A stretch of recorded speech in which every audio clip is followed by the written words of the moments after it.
السلام عليكم ورحمة الله. أهلا وسهلا بكم في فيديو جديد من قناتي أم زياد وجنى كل حياتي. متنسوش تحطوا لايك للفيديو واشترك للقناة لو لسه مش مشتركة، وتفعل زر الاشتراك عشان يوصلك كل فيديو جديد، وتكتبي لي كومنت حلو تشجعني بيه. ويلا بينا على الفيديو.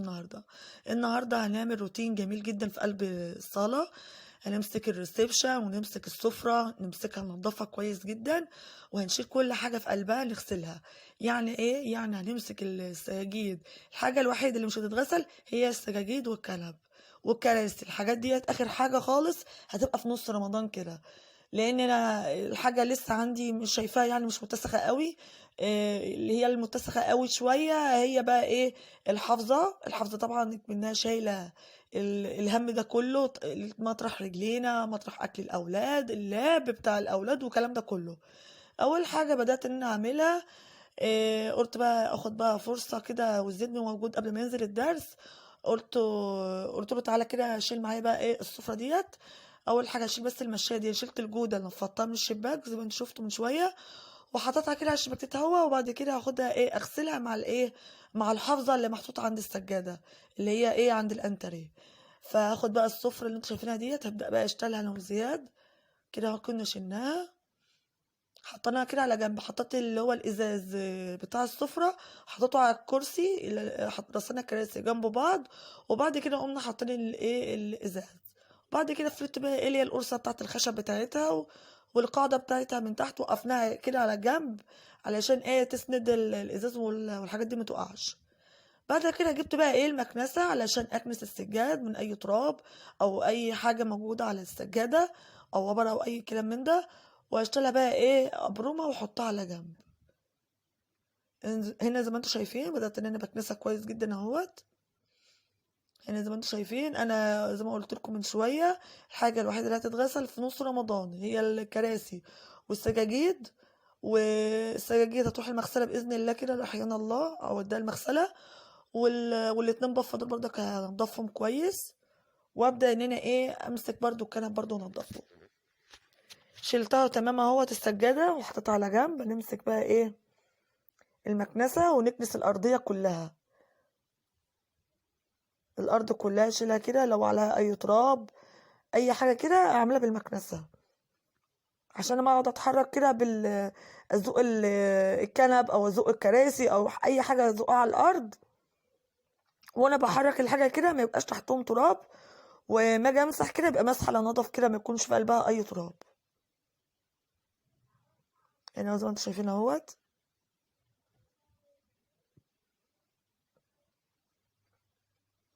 طبعا ما تقوليش بقى ايه مقاش هتكنسي بيها. إيه ما تكون انت منضفه اي حاجه، ما ينفعش انك تكنسي بقى بالمقشه، هتعفري الدنيا، دول النيش هيتعفر وكل حاجه هتتعفر. هنا حطيت الكراسي بقيتها كده عند طرقه المطبخ، بمسك كده اكنس كده بسرعه.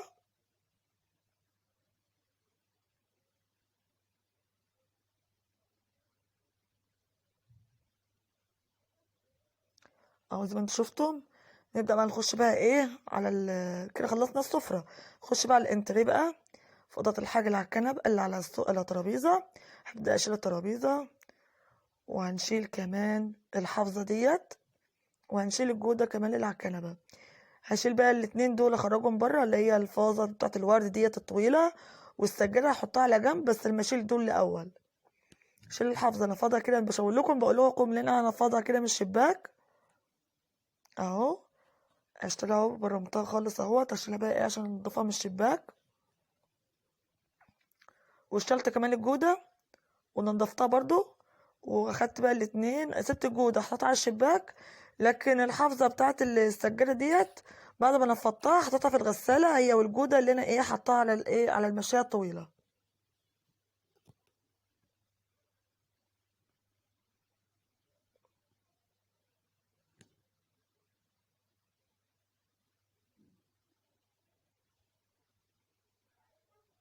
نمسك السجاد نخليه يبقى زي الفل. مسكناه كده اهوت بالمكنسة، نكنسه كويس جدا. بعد ما انا كنستها بقى ابرم بقى ايه السجادة برم كده، علشان لما اوقفها على جنب يبقى ايه يبقى السجادة عندي ايه نظيفة.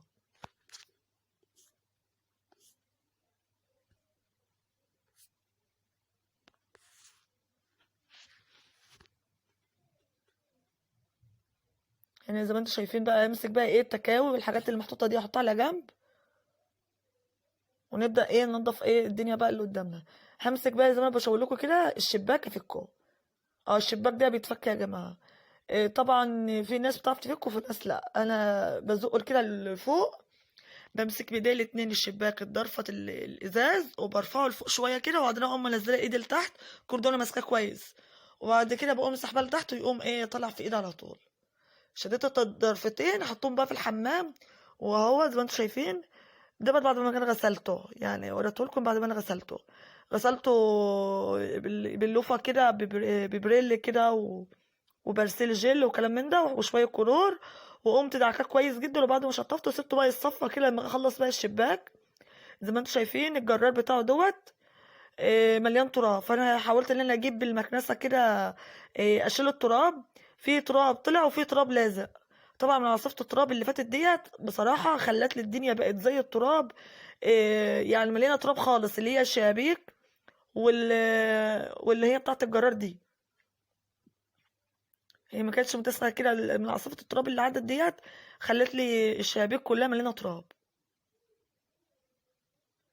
زي ما انتم شايفين كده بدأت ان بعمل بالفوطة، والمية دي في قلبها كرول وحبة جنرال. بجيب بالفوطة كده واعصر وانضف كده ايه الفتحات بتاعت ايه اللي هي الجرار.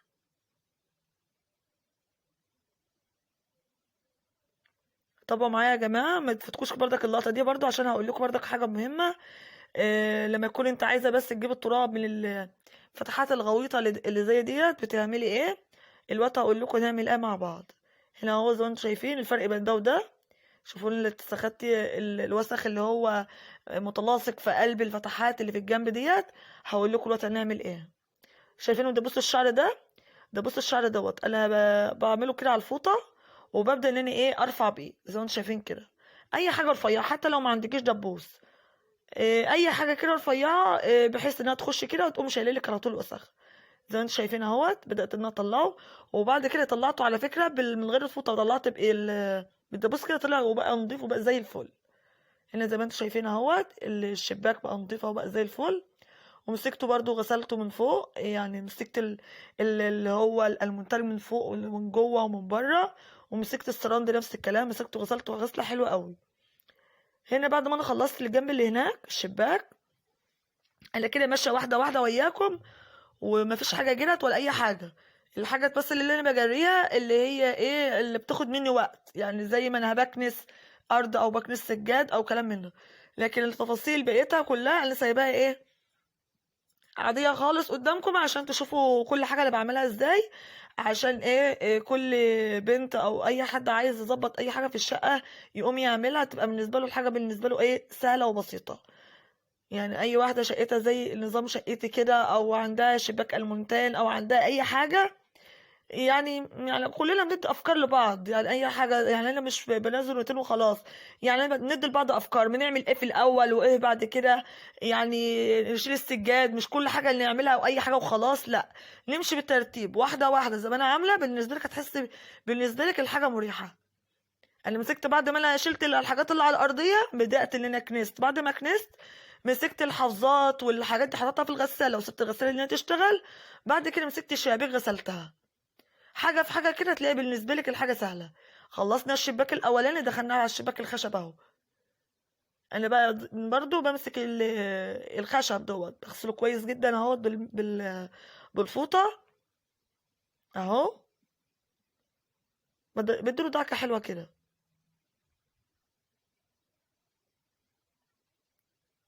وبمسك برضو السراند بدل ما اقعد اشيل وافك وكلام من ده كله. طبعا لو ايدك في السراند وايدك في الشبابيك والحاجه بتاعتك وعفش بيتك تمام، هتلاقي الدنيا بالنسبه لك ما بتيجي تنفضي بتبقى بالنسبه لك الحاجه مريحه. يعني انا السراند ده لما كانش ايدي فيه كان فات السراند ده كله مليان هباب خالص، هتلاقيه كله اسود.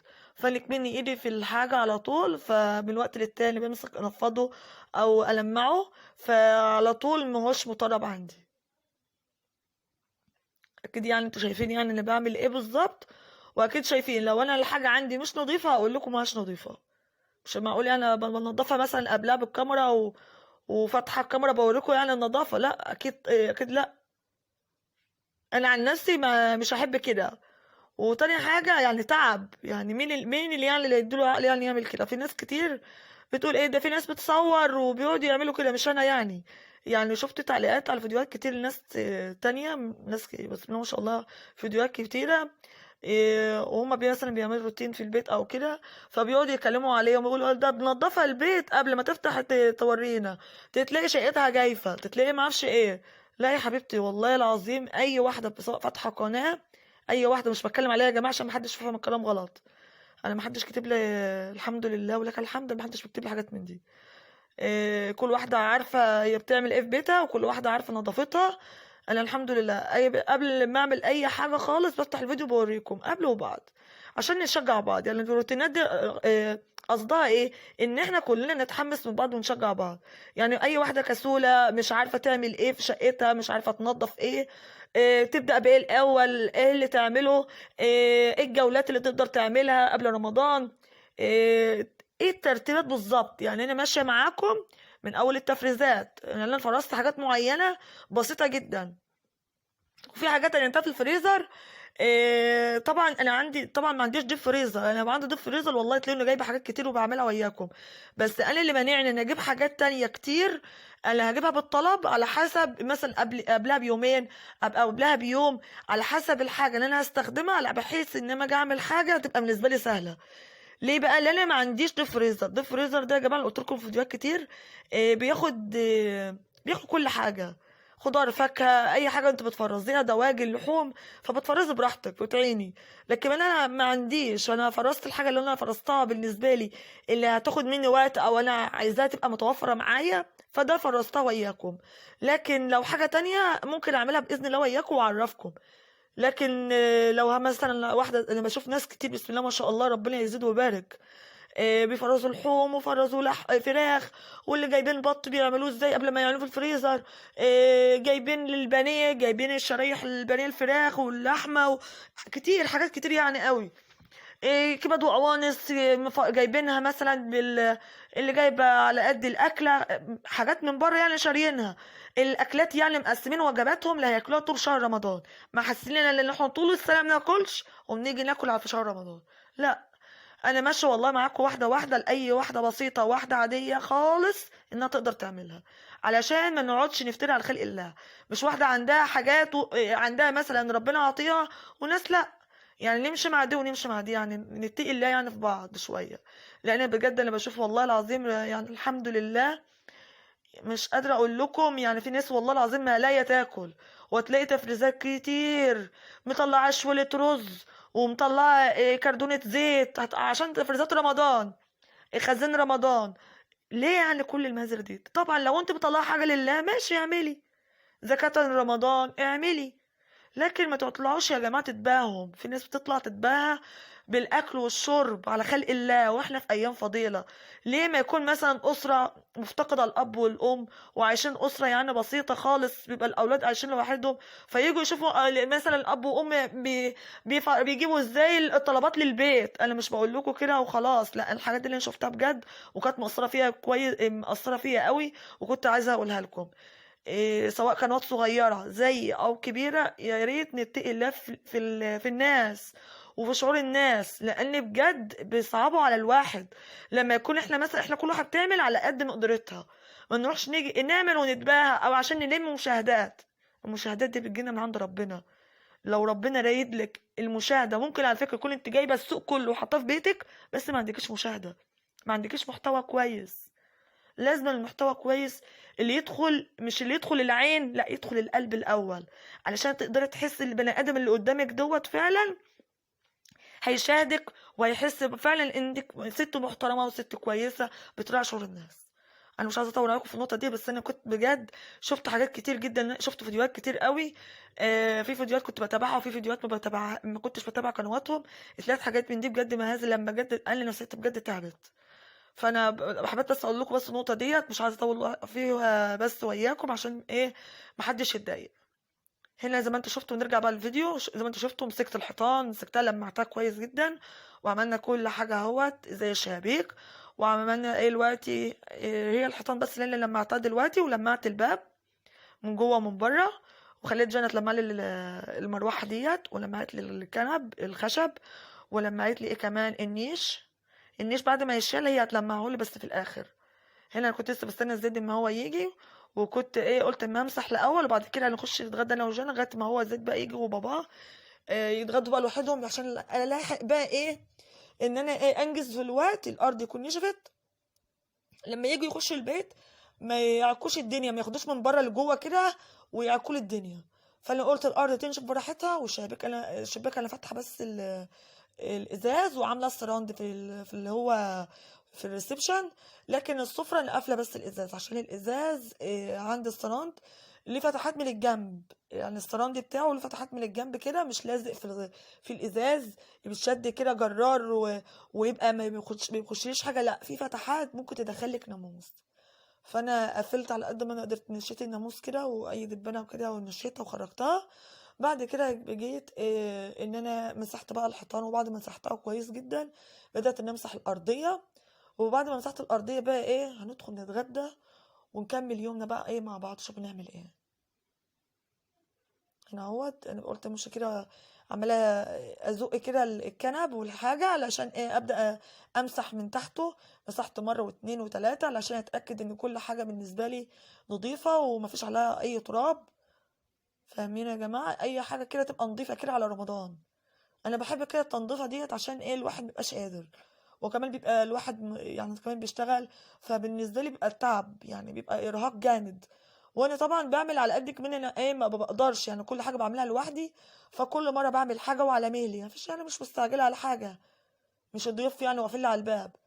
طول ما انت نظيفه وبيتك نظيف وحاجتك نظيفه ايدك فيها على طول بالنسبه لك هتبقى الحاجه بالنسبه لك سهله. انا بحاول نعمل كده على طول ايدي فيها في الحاجه علشان احاول اخفف عن نفسي، عشان ما اتكلش على حد يعمل لي حاجه.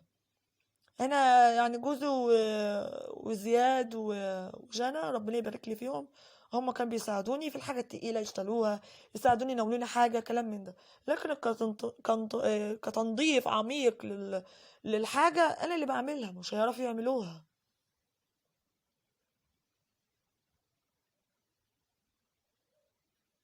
اهو زي ما انتوا شفتم مسكت اهوت ورا الكنب نضفته. هبدأ بقى من جهة الباب هنا بقى ايه وانضف الارض. هنا اهوت برضو عند الكنب قلت باخد برضو عشان ايه مطرح ما بزق المكان ده ما كانش اتلمع كويس قلت بعيد عليه برضو. طبعا وانا مببقاش مالكه قوي وانا ماسكه بالكاميرا، فاول ما بطفي الكاميرا بعيد تاني برجع عليه تاني لان كل اللي انت شفتوه دوت ومسحته بايدي كده. طبعا انا ببقى عامله بس مش عامله مالكه كويس.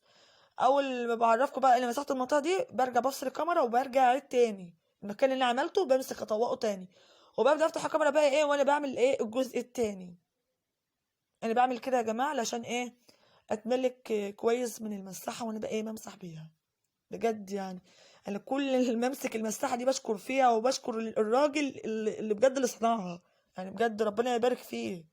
اختراع حلو جدا ان بدل ما نقعد نمسك شرشوبه ويبقى فيها تلم منا شعر ولا تلم منا حاجه وكلام من ده ومتنضفش، لكن بجد الاختراع ده كويس جدا. هنا كنت مسحتها خالص اهوت وبوريكم الدنيا ايه بقت زي الفل اهوت، وهسيبها تنشف وندخل نتغدى ايه انا وجنى.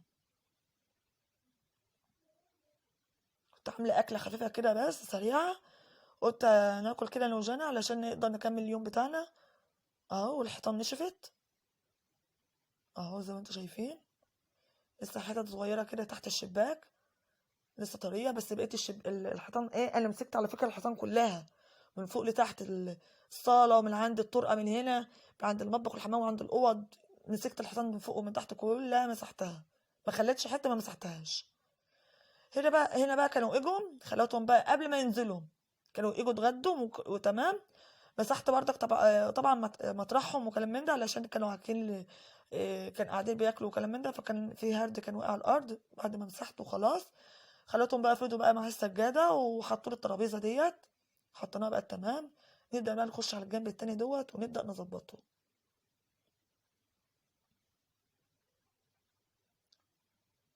هنزق بقى الكنب والحاجات دي كلها انا بس بوريكم الحاجات اللي محطوطه فانا هشيل ايه واعمل ايه. اشيل بقى البفاض دولي نقلتهم اهوت هي والترابيزه. وبدات عملت بقى الكنبه ديت، وعملت ايه الجوده بتاعتها اللي انا حطاها. طب محدش يفكر ان الجوده ديت هي اللي في المطبخ، لا هي هما اتنين، واحده انا عاملاها للكنب دوت، وواحده عاملاها للمطبخ. دول كانوا النزلات بتوعي بتوع البرائع بتاع اوضه النوم بتاعتي. بس ما عدتش بفرشهم بقى من بقالي كام سنه، شايلهم بقالي كام سنه كده، ما عدتش ان انا ايه بحط برائع، فشايلهم خالص. جبت بقى السجاده التانية وهفرشها اهوت. انا كنت والله امسك الكنبه دي اغسلها، فبعدين رجعت غيرت رايي وقلت لا خلينا كده على دخلة العيد يبقى نضاف. ارجع بقى الازاز ده بقى مكانه. طبعا الحافظه لسه ما نضفتش، لسه قصدي ما كنت لسه ما نشرتهاش، اخدت وقت وهي في الغساله، فسبتها بقى ايه في الاخر بقى قمت ايه ابقى احطها على حبلة الشمس وكده. وكده فرشنا اهوت ورجعنا كل حاجه في مكانها. جانا كانت مسكت لي الكراسي بالسفره هي الفازة الورد الطويله ديت. وايه تاني، مسكتهم لي لمعتهم لي من التراب، لمعت لي كل حاجه هي اتلمع من التراب وانا ايه امسح من وراها.